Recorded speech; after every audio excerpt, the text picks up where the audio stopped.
Well, ladies and gentlemen, I'm back, but this time with my final conclusion on the carnivore diet that I've been doing for 30 days.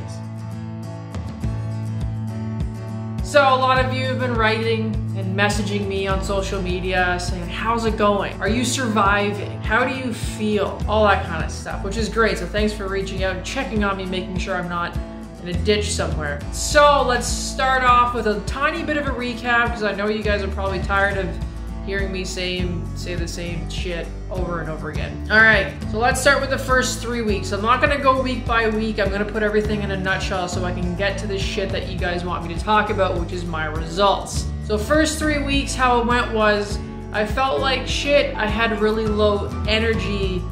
Workouts sucked, and I almost gave up at day 8. I kept trucking through, went into week 2, energy-wise, felt a lot better.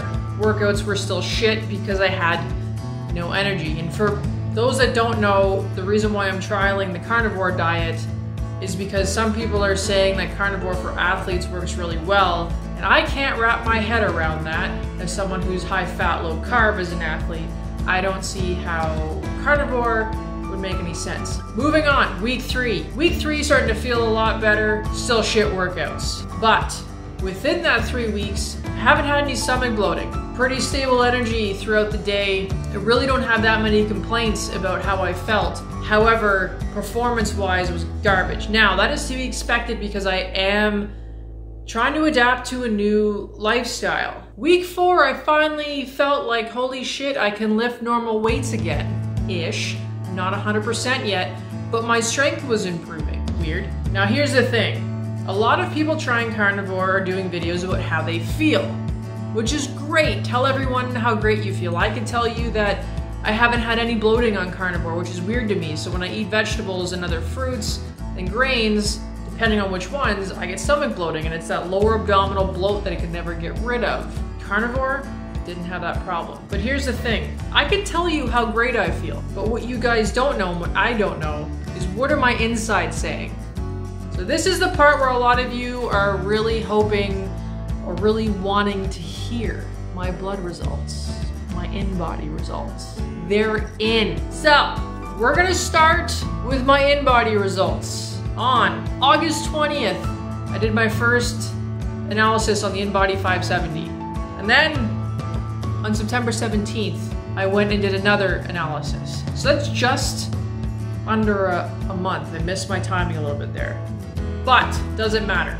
Without going through every single detail of my body analysis, I'm going to give you the Coles notes. My lean body mass in just under 4 weeks went up by 1.12 pounds. My lean body mass went up. I only lost a pound throughout this 4 weeks, but my lean body mass went up a pound. My body fat was at 24.7, and now, as of the 17th of September, it was down 2%. 2%. In 4 weeks, I went down. My lean muscle mass went up. Each arm gained about 0.2 pounds per arm. For fat analysis, each arm lost 0.2 pounds. Just my trunk alone, which was a spot for me where I thought I would gain from cortisol and stress, I lost 1.8 pounds just on my trunk. So that's lower back, abdominal fat. I lost 0.4 pounds on each leg of just fat. But I will tell you, on both arms, my trunk, and both legs, my lean muscle mass improved. Now, some people are like, holy shit. I was even like, holy shit. Reason being is I wasn't carb loading. I wasn't having glucose. And for me, I'm trying to wrap my head around fats and protein. So my macros throughout this have been 60% fat and 40% protein. And I find that's how my body likes to function around those percentages. So now I'm thinking, was the insulin output based on too much protein? Is my body using that insulin to grow lean muscle mass? So the verdict is still out. I'm not really sure, and I'm not a fucking doctor, but I can be a nerd a little bit. Moving on. One of the coolest things I saw, which I was not expecting, is my skeletal mass went up by a pound. So I lost 1 pound doing this overall, but I gained in lean muscle mass and improved my skeletal mass in 4 weeks. So some of you sitting there are probably like, holy shit, this is amazing. I'm gonna try carnivore. This is so good, right? So one thing I definitely forgot to mention in my video, hence the different background, is that for training, I was only training 2 to 3 times a week. And for those first 3 weeks, the training was garbage because I was so weak. So I actually didn't really feel like I was accomplishing that much. It wasn't until week 4 where my training was a lot better. So exercises, I wasn't doing anything crazy. And I was doing maybe 4 different exercises to 5 before I was just burnt out and really tired.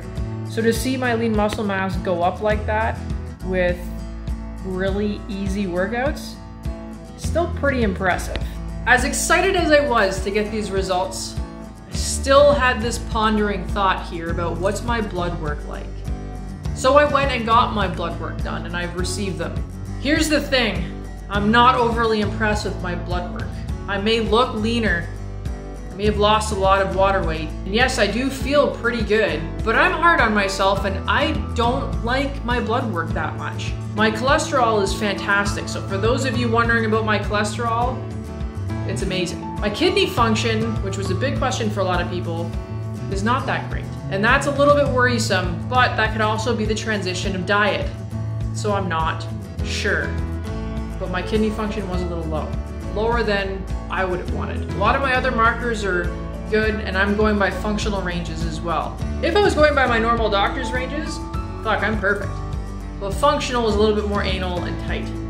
Anyways, I'm not a huge fan of my blood work, and to really be specific about my blood work, even though I don't like it, I'm actually gonna be putting another video together with Holly Warner, where she can break down all of my blood work so you guys can understand better my ranges and my results. I'm really picky. She says my blood work is great. I'm not a huge fan. So the question lies, will I continue with a carnivore lifestyle? Yes, which is weird when I don't like my blood work.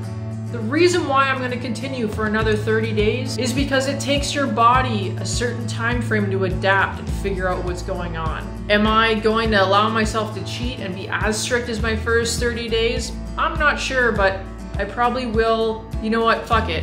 I probably will have ice cream maybe every weekend. I'm not gonna restrict myself. The next question I get is, should I do the carnivore diet? All I'm gonna say with diet, and I'm a very open book and I've been speaking like this for years, do the diet and eat the foods that work best for you. If you feel great eating a certain way, eat a certain way. Actually, are you gonna go vegan after the carnivore diet? Fuck no. I've already done that shit, did it years ago. Yes, I felt good, but I get plenty of stomach aches and bloating. I lost a lot of muscle mass as well. I've already done that, been there, done that, got the t-shirt. Not really. I'm not gonna do that again. Should you be vegan? Should you be carnivore? Should you be keto? Should you be vegetarian? Should you just eat eggs? The fact is, people, I don't fucking know.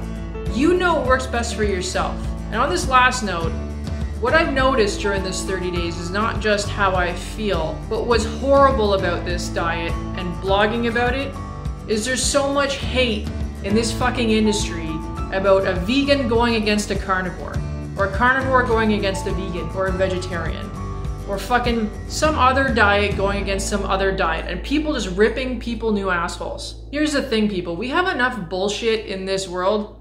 We don't need people living different lifestyles fighting one another. We simply don't need it. So for every vegan who has said stupid shit to me on social media, cut it out. So I'm gonna leave you guys with this. I'm going on another 30 days of this shit. I'm gonna keep doing my blood work to see if my certain levels improve that I don't like.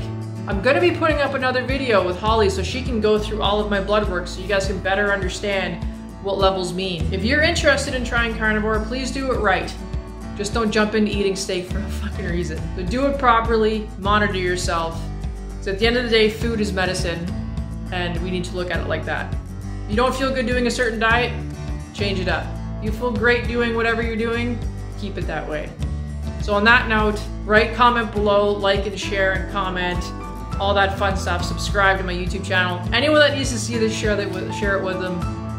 I'll be putting up more, and I will be putting up more on my next 30 days of, you know, how I'm feeling and whatnot. But anyways, I hope this video was good for you, as it was for me. It sounded like the right thing to say. Like, subscribe. We'll see you guys next time. If you have questions again, just write them below.